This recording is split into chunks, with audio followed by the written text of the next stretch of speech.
5:12 local time, North Atlantic. From the flight deck, the ocean seems almost deserted. Just low gray clouds and a slow, restless swell. Flight operations continue on schedule, calm and routine. But deep inside the carrier's Combat Information Center, a single headset crackles to life. Transient bearing 98. Possible submerged contact. No alarm sounds. No one reacts dramatically.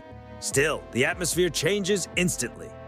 The acoustic operator leans closer, eyes fixed on the waterfall display as a thin, uneven trace flickers across the screen. It is not biological noise, not surface traffic, something mechanical. Con, sonar, faint narrowband return, diesel signature, intermittent cavitation. The carrier holds its course. It does not need to move yet. Tag and track, the tactical action officer says evenly. Do not classify. At 5:13, a guided missile destroyer off the starboard quarter confirms the anomaly. Its ASW suite detects a ghostly contact beneath the thermocline about 900 feet down. The contact is moving slowly, 6 knots, steady. The North Atlantic is layered this morning, and a sharp thermal boundary is bending sound in unpredictable ways. For a submarine trying to vanish, these are ideal conditions. Possible kilo variant, the destroyer reports. Profile not confirmed. Possible. The word hangs in the air. Project 636. Improved Kilo-class submarines are built for patience. Diesel-electric, quiet at low speed, designed to stay still, stay silent, and wait for something far larger to drift into range. At 5:14, the contact changes. Bearing shift 5 degrees starboard. Speed now 8 knots. It is not drifting, it is maneuvering. Inside CIC, no one raises their voice. Above, the carrier's air wing keeps cycling aircraft. On radar, the sky remains clear. On the surface, the formation looks tight, disciplined, unchanged. Nothing in the strike group's posture suggests concern. Condition 3, the TAO orders calmly. Set ASW watch. Maintain formation. No klaxons, no shouting. Just the quiet tightening of a very large net. At 5:15, passive sonar aboard the cruiser on the port side catches a metallic sound. Short, hollow, internal. Not propulsion, not ballast. The acoustic chief rewinds the recording and listens again. Clank, pause, a low hydraulic whine. He looks up. Con, sonar, possible outer door cycling. Recommend weapons status review. On a Kilo-class submarine, that sound can precede torpedo tube preparation. The range updates, 11 nautical miles. Close enough to matter, not close enough to panic. On the bridge, the captain studies the tactical display without expression. The carrier stays at 20 knots, heading unchanged. Deploy helo. At 5:17 on the destroyer's flight deck, an MH-60R Seahawk begins to spin up. The deck crew moves with practiced precision, fast but never rushed. Seconds later, the helicopter lifts into the gray, banks low over the sea, and drops to 200 feet. Its job is not dramatic, it is precise. Back in CIC, the contact slips another 10 feet down, then steadies at 910 feet. Speed increases again, now 10 knots. That changes the geometry. Contact is closing lateral separation, the surface warfare coordinator notes. Vector suggests parallel shadow. The submarine is not rushing blindly, it is pacing the carrier. At 5:19, the Seahawk reaches its initial datum. The dipping sonar enters the water with a clean splash. The first ping rolls outward through the Atlantic. Nothing. Second ping. A faint return comes back, bent and distorted by the thermal layer. Third ping. Solid contact. Air confirms submarine bearing 96. Range 9.8 nautical miles. Now the picture sharpens. Hull shape, screw blade count, acoustic harmonics. Confirmed. Improved Kilo-class profile. Less than 10 miles from a U.S. nuclear-powered aircraft carrier sits a submarine often valued at around $20 million in export form. No flares, no radio calls, no warning shots, just calculations. At 5:21, the submarine alters course 20 degrees toward the carrier's projected path. Speed rises to 12 knots. The acoustic team hears another metallic sound, longer this time. Con, sonar, high confidence, torpedo tube outer door open. The words are delivered with the same tone as a routine systems update. The carrier still does not turn sharply. Instead, the strike group tightens its invisible perimeter. Destroyers shift slightly, narrowing their arcs. The cruiser refines its grid. Encrypted data flows constantly, unheard beyond the steel hulls. Above them, the Seahawk drops its first sonobuoy in patent alpha. The submarine is no longer a ghost. It is now inside a three-dimensional lattice of sensors. At 5:22, the range closes to 8 nautical miles. At standard sprint speed, anything launched from that distance would be in the water long enough to become a serious problem. Inside CIC, the TAO folds his arms. "The submarine thinks it's hunting," he says quietly. On the big screen, the contact symbol pulses red beneath the carrier's projected path. It doesn't realize it's already inside the box. 5:23 local time. The Atlantic above remains gray and indifferent. Below the surface, the geometry continues to tighten. Range 8.2 nautical miles, contact steady at 12 knots, depth 915 feet. The Seahawk hovers low over the datum, rotor wash tracing faint circles across the water. Inside the cabin, the sensor operator studies the returns. Strong hull reflection, confirmed Kilo class, no escort signatures detected. No escort. That simplifies the board. At 5:24, the TAO gives a single nod. Establish barrier pattern Alpha complete. Transition to Bravo. The helicopter banks and drops a second sonobuoy line 500 yards east of the first, then another to the south. A triangle begins to take shape. The submarine is no longer merely detected, it is being measured. On the cruiser's display, the acoustic lines begin to converge. Triangulation improving. Contact bearing 94. Course correction toward carrier track. Speed now 14 knots. 14 knots is no longer passive shadowing. That is repositioning. Inside CIC, no one says the word hostile. Not yet. At 5:25, a narrow spike flashes across the passive array. Transient high-frequency burst. Possible pump activation. Then another metallic resonance follows. Longer, more deliberate. The acoustic chief does not hesitate. Con, sonar, tube 2 cycling, high confidence, weapon prep. For half a heartbeat, the room goes completely still. On the bridge, the captain keeps his eyes on the horizon. Execute maneuver Delta. The carrier shifts 10 degrees to port. Not dramatic, not evasive, just enough to complicate a fire control solution. Below, the submarine keeps closing. Range 7.1 nautical miles, the destroyer reports. Angle on bow decreasing. At that distance, a 533mm wake-homing torpedo would need less than 4 minutes to reach terminal phase. In the Seahawk, the tension is obvious now, even through the headsets. Deploy active sweep. The next sonar pulse is stronger, louder, more deliberate. It rolls through the water like a bell. The return comes back sharp. The outline is unmistakable now. Cylindrical hull, sail structure faint, but present in the acoustic image. "They know we see them," the sensor operator says quietly. At 5:27, the submarine reacts. Contact accelerating. Now 16 knots, depth holding. 16 knots on diesel-electric propulsion means more cavitation. More cavitation means more noise. More noise means less stealth. The submarine is trading silence for position. Recommend weapons posture review, the ASW coordinator says. The TAO does not look up. Stand by ASROC. Do not launch.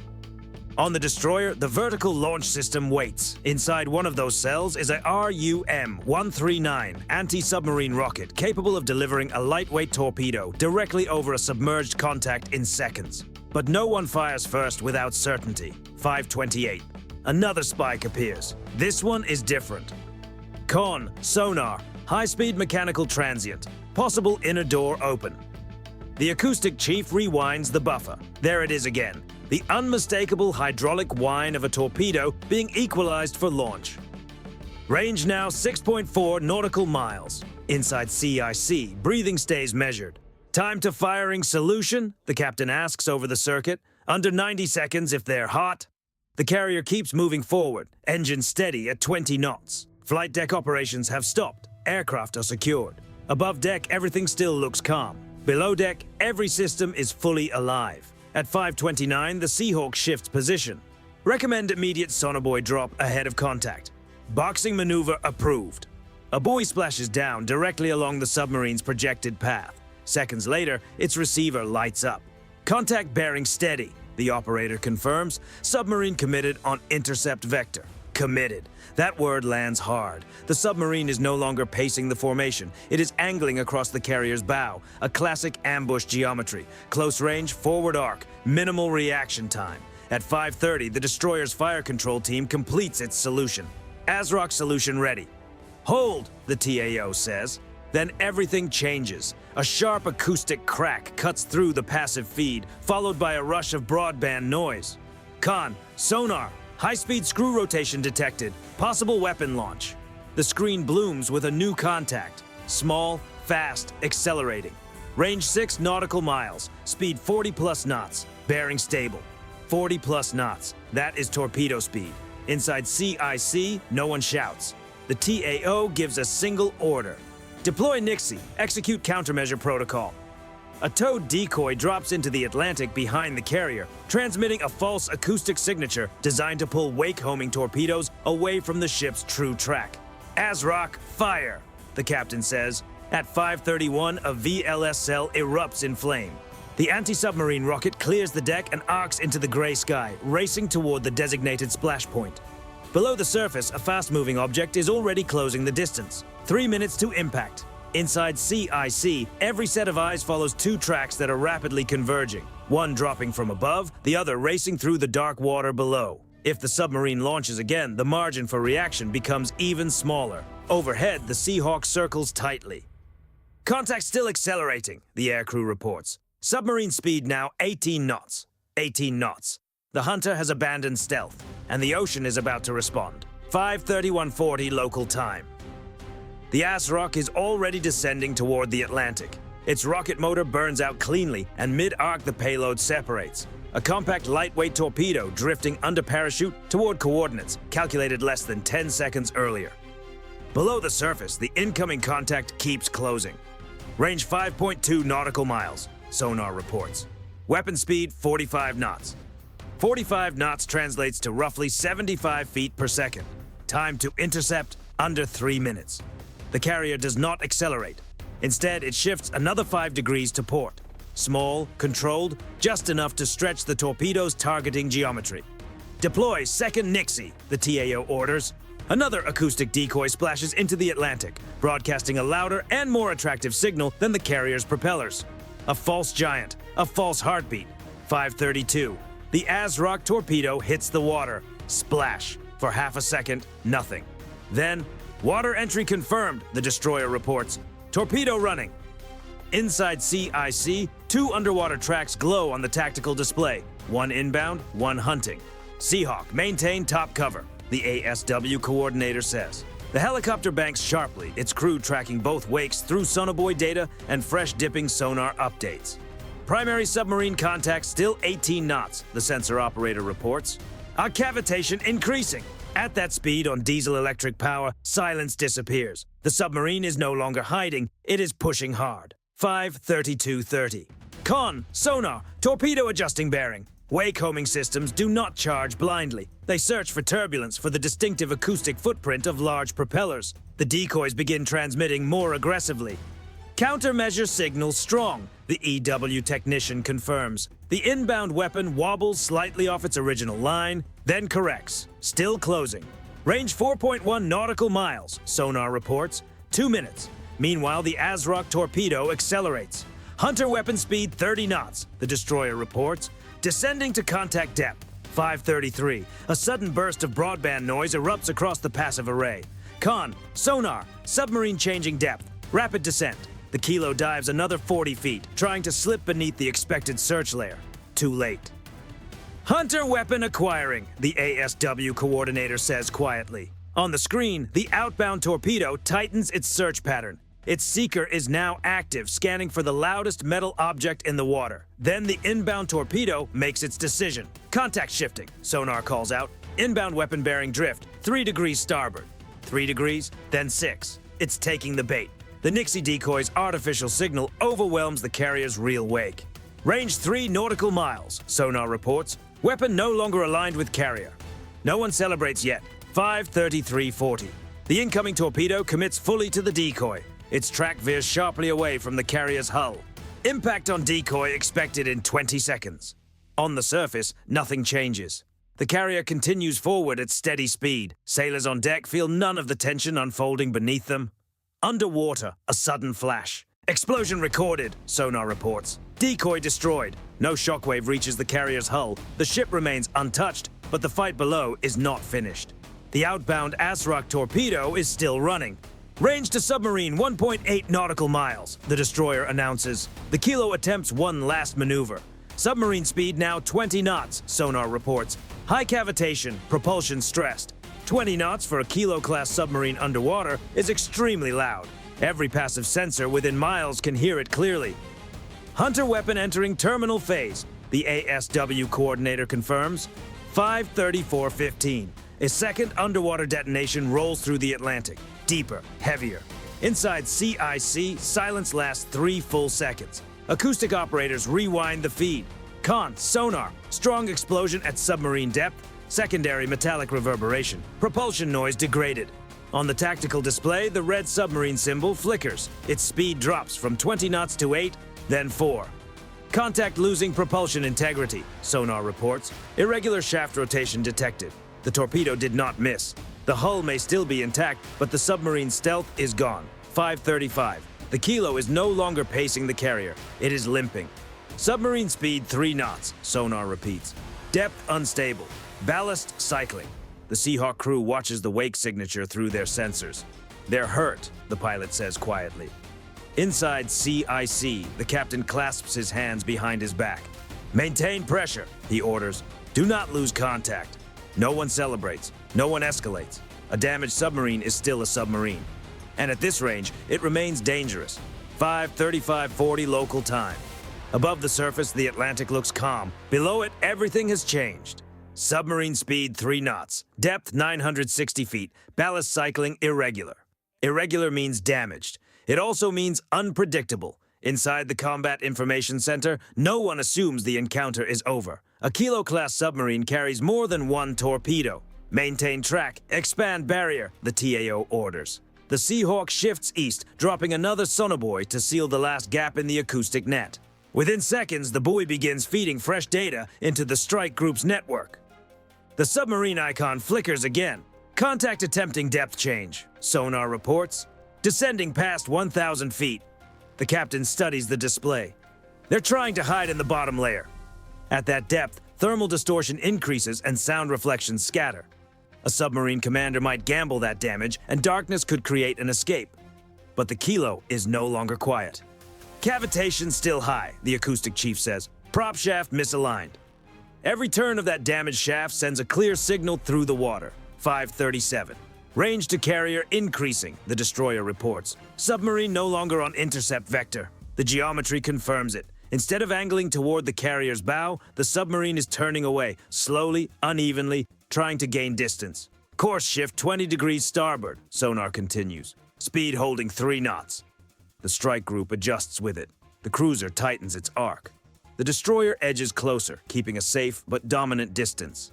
The Seahawk hovers just beyond visual range of the submarine's projected ascent point. No one talks about finishing the fight. No one needs to. 5:39. Another metallic groan ripples through the passive feed. Pressure hull stress audible, sonar reports. Emergency ballast purge detected. Ballast purge is not subtle. It is survival. Moments later, the acoustic pattern changes again. Depth adjustments stop. Instead, the submarine begins rising quickly. They're coming up, the ASW coordinator says quietly. The captain nods. Clear surface picture. Weapons hold. 5:41. The ocean surface breaks. First, a shimmer. Then a conning tower bursts through the gray water in a surge of foam. The Kilo-class submarine surfaces hard, tilting slightly to port as water cascades down its black hull. Exhaust vents release vapor into the cold Atlantic air. Through the Seahawk's nose camera, the scene is unmistakable. Submarine surfaced, the pilot confirms. Multiple personnel visible topside.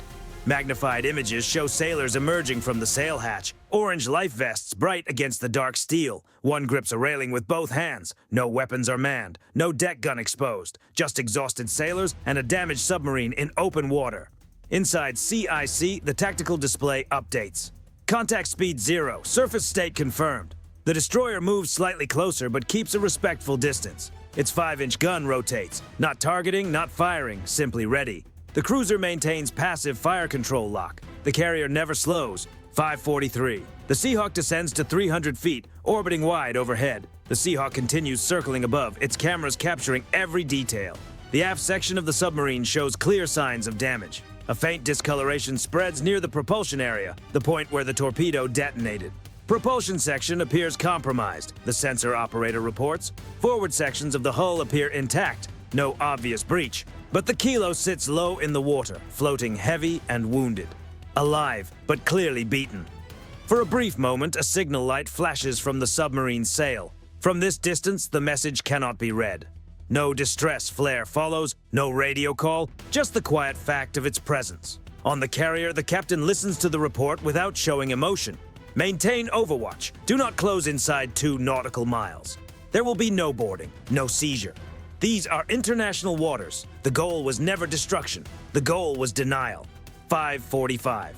The submarine's diesel engines cough to life above the surface. Dark smoke trails behind it as the vessel slowly turns away from the carrier strike group. Contact heading 045, sonar reports. Speed increasing to 4 knots. Surface transit.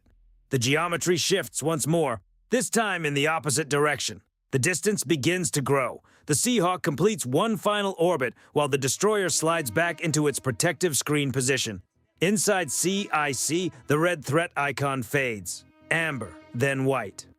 Threat neutralized, the ASW coordinator states. Not destroyed, not sunk, neutralized.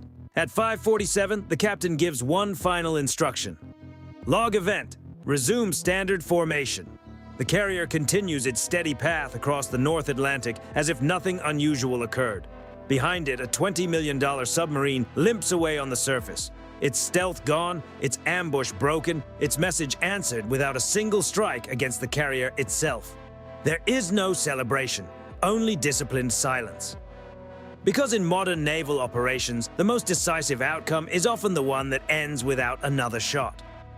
This encounter ends not with wreckage on the seabed, but with steel rising reluctantly out of the ocean, forced there by physics, pressure, and careful response.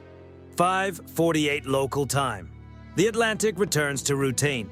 On radar, the surface submarine now appears as a slow-moving surface contact, no longer a hidden threat beneath the waves. Its wake is thin, its speed modest, its posture unmistakably defensive. Range increasing, sonar reports. Submarine steady on 045, speed 5 knots. 5 knots is not tactical maneuvering, 5 knots is departure. The Seahawk holds altitude at 500 feet, just long enough to capture final imagery. Damage around the propulsion housing. Heat bloom near the aft section. Emergency ballast stains still streaking down the hull. Inside the helicopter, the sensor operator timestamps the footage. Full visual confirmation complete. No weapons exposed, no additional launch indicators. On the submarine's deck, crew members avoid looking up at the aircraft overhead. One sailor scans the horizon through binoculars. Another adjusts a line along the casing, hands steady but deliberate. No gestures, no signals, just quiet acknowledgement. Back inside the carrier's combat information center, the tactical display looks calm again. The threat symbol has been fully reclassified. Amber, then white. Hostile submarine neutralized, the ASW coordinator records. No further aggression detected. The captain listens and nods once. Resume standard ASW posture. Maintain passive track until contact exits the operational envelope. There will be no pursuit, no final strike. The mission was control, not annihilation. 5:52. The destroyer repositions to its screening station. The cruiser widens its arc. Below deck, the carrier's air wing resumes pre-flight preparations. On the surface, everything appears completely normal. Sailors on deck, unaware of the violent exchange that unfolded below the waterline, return to their duties. The Atlantic wind carries the same cold edge it did less than an hour earlier. Inside CIC, however, the data keeps flowing. Acoustic signatures captured.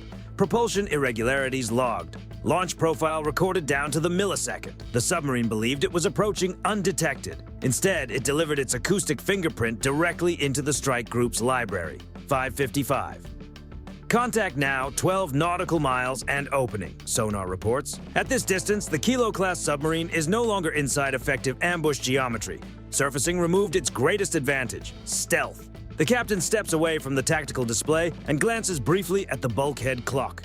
43 minutes from first detection to withdrawal. 43 minutes to dismantle an ambush. No damage to the carrier. No escalation beyond controlled force. The Seahawk peels away and returns to the destroyer's deck. Its rotors slow. Tie-down chains secure the aircraft. Crew members exchange short nods. Professional, controlled, mission complete. 6:01.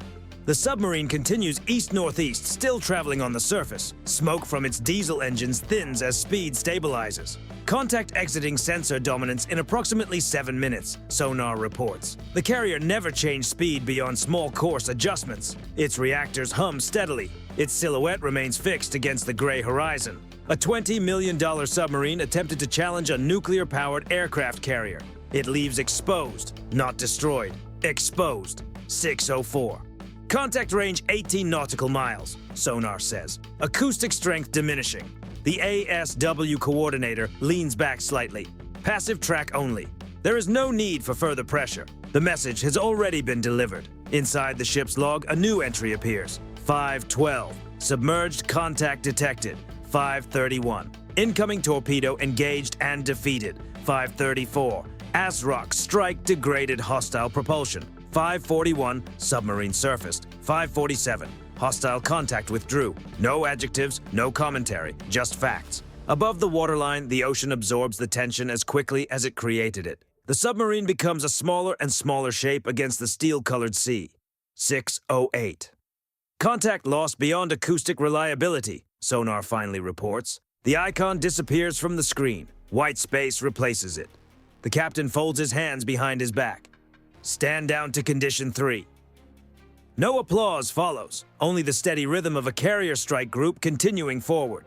Because this is how naval power works in the modern era: precision over panic, control over chaos, dominance without spectacle. A submarine tried to hunt. It launched first. It lost stealth, lost propulsion, and surfaced under watchful rotors and trained optics. And the carrier kept sailing.